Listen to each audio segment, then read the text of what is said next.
எந்த ஒரு இன்ஜினாக இருந்தாலும் அது வாங்குறப்போ ஒரு பெர்ஃபார்மன்ஸ் கொடுத்துருக்கோம், அதாவது அதிக மைலேஜ் கொடுத்துருக்கோம், அதிகமான பெர்ஃபார்மன்ஸ் கொடுத்துருக்கோம்.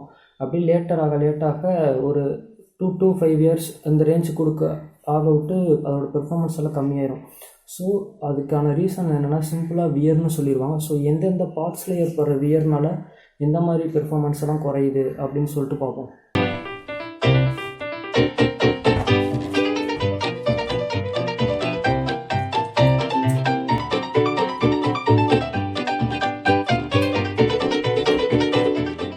ஓகே, இப்போ நம்மக்கிட்ட இருக்கிறது வந்து ஒரு ஸ்டாட்டிக் இன்ஜின். இது வந்து ஸ்டேஷ்னரி ஆப்ஜெக்ட், அதாவது ஜென்ரேட்டர் இந்த மாதிரி பர்பஸ்க்கெலாம் யூஸ் பண்ணுற ஒரு இன்ஜின்.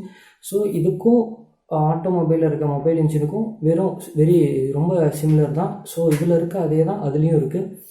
ஸோ இதில் இருக்க பெர்ஃபார்மன்ஸை தெரிஞ்சிட்டிங்கன்னா உங்கள் ஆட்டோமொபைல்ஸை கூட நீங்கள் வந்து ஈஸியாக மெயின்டெனன்ஸ் பண்ணுறதுக்கு யூஸ் ஆகும். ஸோ ஃபஸ்ட்டு இன்ஜின் பெர்ஃபார்மன்ஸ் குறையிறதுக்கு ஒரு வாய்ப்பாக எது இருக்குன்னா அந்த ஸ்பார்க் ப்ளக்ஸ். ஸோ இந்த ஸ்பார்க் ப்ளக்ஸோட பர்பஸ் என்னென்னா ஜென்ரேட் த ஸ்பார்க். ஓகே, இப்போ அந்த ஸ்பார்க் ப்ளக்கில் ஜென்ரேட் பண்ணுற ஸ்பார்க்குக்கு வந்து இந்த இடத்துல ஸ்பார்க்கில் கேப் வச்சுருப்பாங்க. ஸோ இது வந்து நெகட்டிவ் டெர்மினல், நடுவில் இருக்க ராடு வந்து பாசிட்டிவ் எலக்ட்ரோடு. ஸோ இது ரெண்டுத்துக்கும் உள்ள கேப் வந்து ஃபஸ்ட்டு ஈவனாக இருக்கணும். அதாவது இந்த உங்கள் கேட்டலாகில் எப்படி இருக்கோ, அதாவது நீங்கள் வண்டி வாங்கியிருந்தீங்கன்னா அந்த வண்டியில் ஒரு கேட்டலாக் கொடுத்துருப்பாங்க. ஸோ அந்த கேட்டலாகில் இருக்க அளவு இந்த இடத்துல இந்த கேப் இருந்தால் ஸ்பார்க் வந்து எஃபெக்டிவாக இருக்கும். ஸோ அது வந்து உங்கள் பெர்ஃபார்மன்ஸை பாதிக்காமல் கண்டினியூஸாக ஓடிட்டுருக்கும். ஸோ இதுவே என்ன ஆகும்னா ஏதாச்சும் ஒரு இம்பேக்ட்னாலேயோ, ஏதோ ஒரு திடீர்னு வண்டி கீழே போகிறனாலையோ, ஏதோ ஒரு ரீசன்னால் இந்த டெர்மினலோட கேப் வந்து குறைஞ்சிரும். ஸோ அப்படி குறைஞ்சா அந்த ஸ்பார்க் வந்து அதிகமாக ப்ரொடியூஸ் ஆகுது. ஏன்னா ஸ்பார்க் ப்ரொடியூஸ் ஆகுது அப்படின்னா அந்த இடத்துல பிளாஸ்மா க்ரியேட் ஆகிருக்குன்னு அர்த்தம். பிளாஸ்மா எப்போ க்ரியேட் ஆகும்னா ஏரை வந்து ஹை வோல்டேஜ் வந்து அயனைஸ் பண்ணுறப்ப தான் பிளாஸ்மா க்ரியேட் ஆகும். ஸோ அந்த கேப் வந்து அந்த கேட்டலாகில் அவங்க ரெக்கமெண்டட் கேப் எவ்வளோ இருக்கோ அது இருக்கிறது ஸ்பார்க் ப்ளக்குக்கு ரொம்ப நல்லது. ஸோ அடுத்து என்னென்னு பார்த்தீங்கன்னா கார்பன் டெபாசிட். இந்த பாசிட்டிவ் எலக்ட்ரோட் நெகட்டிவ் எலக்ட்ரோட் இதுக்கு நடுவில் என்ன ஆகும்னா கார்பன் டெபாசிட் ஆகும். இந்த கார்பன் எங்கேருந்து வருது அப்படின்னு பார்த்தீங்கன்னா ஃபியூயல் வந்து ஒரு resource of hydrocarbon. So அதில் இருக்க கார்பன் கம்பஷன் நடந்ததுக்கப்புறம் அதில் இருக்க கார்பன் வந்து இது வந்து டெபாசிட் ஆக ஆரம்பிச்சிருது. ஸோ இந்த கார்பன் ஒரு நல்ல ஒரு கண்டக்டர், அதாவது அது வந்து ஒரு மின் கடத்தி. ஸோ அது என்ன பண்ணுன்னா இந்த ஏரை அயனைஸ் பண்ண விடாமல் அதுவே இந்த இடத்துல செடிமெண்ட் ஆகி எலக்ட்ரிக் சார்ஜை வந்து கண்டக்ட் பண்ண ஆரம்பிச்சிடும். ஸோ அங்கே வந்து நோ ஸ்பார்க் ப்ரொடியூஸ் ஆகாது. ஸோ வந்து ஸ்பார்க் ப்ளக் மெயின்டெனன்ஸ் பண்ணுறது ரொம்ப இம்பார்ட்டன்ட் திங். ஓகே, இப்போ செகண்ட் என்ன, அந்த ஸ்பார்க்கிலேயே வர செகண்ட் ஒரு ஆப்ஷன் என்னன்னு பார்த்தீங்கன்னா ஃப்ளைவீலில் இருக்க மேக்னெட். ஸோ எல்லா இன்ஜின்லேயும், அதாவது ஓல்டர் இன்ஜின்ஸ்லாம் எப்படின்னா, அதாவது ரீசெண்ட் ட்ரெண்ட்ஸில் இருக்க இன்ஜின் வந்து நான் சொல்கிறேன், இந்த ஸ்பார்க் ப்ரொடியூஸ் பண்ணுறதுக்கு இந்த மேக்னெட்டை யூஸ் பண்ணுவாங்க. ஸோ எல்லாத்துக்குமே தெரியும், மேக்னெட்டை வந்து ஒரு வைண்ட் பண்ண இன்டியூஸ்டு காயில் கிராஸ் பண்ணுறப்ப எலக்ட்ரிக் ஃபீல்டை ப்ரொடியூஸ் பண்ணுது. ஸோ அந்த எலக்ட்ரிக் ஃபீல்டை வந்து நம்ம இக்னிஷன் காயில் மூலமாக பூஸ்ட் பண்ணி அதிக வோல்டேஜை மாற்றி இந்த ஸ்பார்க்கை வந்து க்ளோ பண்ண வைக்கிறோம், அதாவது ஸ்பார்க் வர வச்சிடும். ஸோ இந்த மேக்னெட் எல்லாமே நேச்சுரல் மேக்னெட்ஸ், அதாவது பெர்மனெண்ட் மேக்னெட்னு சொல்லுவாங்க. ஸோ இது எல்லாமே ஒரு மினரல் மாதிரி தான். ஒரு நாளாக இதோட ப்ராப்பர்ட்டிஸ் குறைஞ்சிரும்.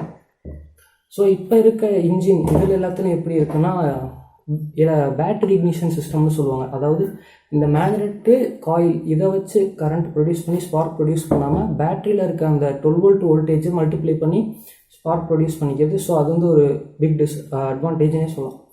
ஏன்னா எப்போவுமே இந்த மேக்னெட்டுக்கு பவர் குறையாமல் இந்த மேக்னெட்டுக்கு பவர் குறைஞ்சிரும். ஆக்சுவலி இந்த பேட்டரியில் இருக்க இதுக்கு பவர் குறையாமல் இருக்கும். ஸோ அடுத்து பார்த்திங்கன்னா air filter. So air filter வந்து எல்லா இன்ஜின்லேயும் முக்கியமான ஒரு பொருள். ஏன்னா அது வந்து டஸ்ட்டு, தூசி இந்த மாதிரி இருக்க எல்லாத்தையும் இன்ஜின் கம்பஷன் சேம்பருக்குள்ளே போக விடாமல் ஃபில்டர் பண்ணுது. ஸோ இது என்ன பண்ணுன்னா கொஞ்ச நாள் ஆக இது ஃபுல்லாக டஸ்ட்டு டெபாசிட் ஆகிரும். ஸோ இதனால் இதுக்கப்புறம் ஃபில்டர் பண்ண முடியாதனால அடியில் இருக்க சந்து வந்து இது வழியாக வந்து கம்பஷன் சேம்பருக்குள்ளே காற்று போகும், அதில் வந்து டஸ்ட்டு ப்ரொடியூஸ் ஆகிருக்கும். ஸோ அந்த மாதிரி டஸ்ட்டு தான் இதில் டெபாசிட் ஆகிறதுக்கான வாய்ப்பு இருக்குது. ஸோ அடுத்து பார்த்திங்கன்னா piston, rings and cylinder. So இந்த பிஸ்டனையும் இந்த சிலிண்டரையும் வந்து டைட்டான கான்டாக்டில் வச்சுருக்கணும். ஸோ அதுக்கு வந்து கம்மியான டாலரன்ஸ் இருக்கணும் உள்ள. ஸோ அப்போ தான் கம்பஷன் அதிகமாக இருக்கும். ஸோ அதுக்காண்டி என்ன பண்ணியிருப்பாங்கன்னா பிஸ்டன் ரிங்ஸ் யூஸ் பண்ணியிருப்பாங்க. ஸோ அந்த பிஸ்டன் ரிங்ஸ் என்ன பண்ணணும்னா ஒவ்வொரு தாட்டி மேலேயும் கீழேயும் போயிட்டு வரப்போ வியர் ஆக ஆரம்பிச்சிடும். ஒரு 5 மாதம் 6 மாதம் கழிச்சு பார்த்திங்கன்னா அந்த பிஸ்டன் ரிங் வந்து தேஞ்சிரும்.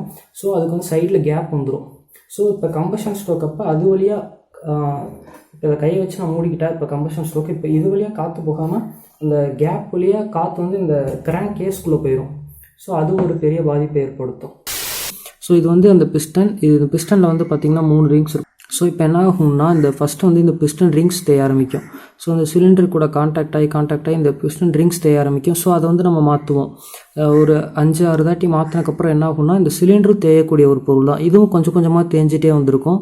ஸோ இப்போ ஒரு 5-6 தாட்டி மாற்ற விட்டு பார்த்திங்கன்னா இந்த சிலிண்டர் வந்து ரொம்ப அதிகமாக தேஞ்சிருக்கும். ஸோ இது வழியாக கேஸ் உள்ள இப்போ கம்ப்ரஸ் பண்ணுறப்ப இந்த இடத்துல கம்ப்ரஸ் கேஸ்லாம் இருக்கும். ஸோ அந்த கேஸ் வந்து இந்த கேப் வழியாக இப்படி பெனிட்ரேட் ஆகி கீழே கிராங்க் கேஸ் அதுக்குள்ளே போயிடும். ஸோ இதனாலேயே கம்ப்ரஷன் ரேஷியோ பாதிக்கும். ஸோ கம்ப்ரஷன் ரேஷியோ பாதிச்சிச்சுன்னா கண்டிப்பாக அங்கே பெர்ஃபார்மன்ஸும் குறையும். ஓகே, இப்போ வந்து அடுத்து வந்து சிலிண்டர். இப்போ பிஸ்டன் ரிங்கை ஒரு 5 தாட்டி 6 தாட்டி மாற்றிட்டோன்னு வச்சுக்கோங்க. பிஸ்டன் ரிங் வந்து பெர்ஃபெக்டாக இருக்குது. ஆனால் இந்த சிலிண்டரும் அதுலேயும் வியர் ஆகும். ஸோ அதுலேயும் கொஞ்சம் கொஞ்சமாக வியர் ஆகிட்டு வந்துருக்கும். ஸோ சிலிண்டரோட டாலரன்ஸும் கொஞ்சம் அதிகமாகிடும். ஸோ அதுவும் கம்பஷனை பாதிக்குது. ஸோ கடைசியாக லாஸ்ட் அண்ட் லீஸ்ட் பார்த்தீங்கன்னா வால்வ்ஸ். இது ஒரு முக்கியமான ஒரு ஃபேக்டர். ஸோ வால்வ்ஸ் வந்து ஒவ்வொரு ஸ்ட்ரோக்லேயும் ஓப்பன் ஆகும். ஸோ இப்படி ஓப்பன் ஆகிறப்ப இந்த இடத்துல இப்போ ஏதாச்சும் ஒரு கார்பன் டெபாசிட் அடைச்சிக்கிச்சுன்னா வால்வ்ஸ் வந்து கம்ப்ளீட்டாக க்ளோஸ் ஆகாது.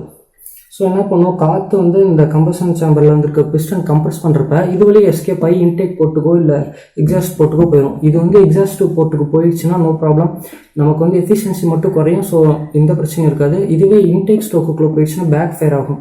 ஸோ 2 தாட்டி 3 தாட்டி 4-5 தாட்டி இப்படியே பேக் ஃபேர் ஆகிட்டு இருந்துச்சுன்னா அது ஏர் ஃபில்டர் வந்து பாதிச்சிடும். ஏன்னா இது மேட் பண்ண மெட்டீரியல்ஸ் எல்லாமே பார்த்தீங்கன்னா பிளாஸ்டிக்கு, அதாவது ஹை ஹீட் தாங்கக்கூடிய மெட்டீரியலாக இருக்காது. ஸோ இது வந்து அப்படியே உருக ஆரம்பிச்சிடும். ஸோ கண்டினியூஸாக பேக் ஃபேர் ஆகிறது ரொம்ப ஆபத்தானது. ரியல் காம்பனன்ட்ஸை வச்சு இதில் வந்து சரியாக இந்த இதை புரிஞ்சிருக்க முடியாது. அதனால் ஸோ இப்போ ஒரு கிராஸ் செக்ஷனல் இமேஜ் வச்சு நான் சொல்கிறேன். ஸோ இது வந்து வால்வு, இது வந்து சிலிண்டர் ஹெட்டு. ஸோ இந்த ரெண்டுக்கும் நடுவில் போய் கார்பன் டெபாசிட் ஆயிரும். ஸோ இந்த மாதிரி ஒரு கார்பன் டெபாசிட் ஆகிடுச்சுன்னா இந்த வழியாக கம்ப்ரஸ் பண்ணுற கேஸ்லாம் எஸ்கேப் ஆகி போயிடும். ஸோ இப்படி கம்ப்ரஷன் கேஸ்லாம் எஸ்கேப் ஆகி போயிடுச்சுன்னா கம்ப்ரஷன் ரேஷியோ பாதிக்கப்படும். ஸோ இன்ஜினோட பெர்ஃபார்மன்ஸு குறைஞ்சிரும். ஓகே, இதெல்லாம் தாண்டி இன்ஜினை வந்து நம்ம ரொம்ப லைஃப் பார்த்துக்கணும் அப்படின்னு பார்த்தீங்கன்னா இதை வந்து நல்லா லூபிகேட் பண்ணணும். ப்ராப்பரான டைமில் ப்ராப்பரான லூபிகண்ட்டை இதுக்கு யூஸ் பண்ணணும். ஸோ இந்த வீடியோ வந்து ரியலி நீங்கள் என்ஜாய் பண்ணியிருப்பீங்கன்னு நம்புகிறேன். ஸோ என்னால் 100% உங்களுக்கு யூஸ்ஃபுல்லான இன்ஃபர்மேஷனை தர முடியலனாலும் அட்லீஸ்ட் 10% யூஸ்ஃபுல்லான இன்ஃபர்மேஷனை தந்திருக்கேன் அப்படின்ற ஒரு நம்பிக்கை எனக்கு இருக்குது. ஸோ அது வந்து எனக்கு ஆறுதலாகவும் இருக்குது. ஸோ உங்களுக்கும் இந்த மாதிரி 10% யூஸ்ஃபுல்லான இன்ஃபர்மேஷனையாச்சும் நம்ம தெரிஞ்சுக்கிட்டோம் அப்படின்னு நினச்சிங்கன்னா லைக் பண்ணுங்கள். ஸோ இந்த வீடியோ வந்து கம்ப்ளீட்லி ஒரு கிராஷ், இது வந்து ஒரு சுத்தமாலே ஒரு குப்பை அப்படின்னு நீங்கள் நினச்சிங்கன்னா அடுத்த வீடியோவை நாங்கள் திருத்திக்கிறோம். நீங்கள் வந்து எங்கள் குறைகளை நீங்கள் கமெண்ட் பாக்ஸில் போடுங்க, தைரியமாக போடுங்க. ஸோ இதுக்கு மேலே நீங்கள் வேறு ஏதாச்சும் ஒரு வீடியோ, அதாவது வித்தியாசமான ஒரு மிஷின் இல்லை மிஷினரியை பற்றி எக்ஸ்பிளைன் பண்ணுங்கள் அப்படின்னு நீங்கள் போட்டாலும் நாங்கள் கண்டிப்பாக உங்களுக்காண்டி எக்ஸ்பிளைன் பண்ணுவோம். ஸோ உங்கள் ஃப்ரெண்ட்ஸ்க்கும் இந்த வீடியோவை ஷேர் பண்ணுங்கள். நீங்கள் எவ்வளோ சப்போர்ட் பண்ணுறீங்களோ அவ்வளோ பெட்டர் வீடியோஸும் எங்களால் கொடுக்க முடியும். ஓகே, பாய். நம்ம அடுத்த வீடியோவில் சந்திப்போம்.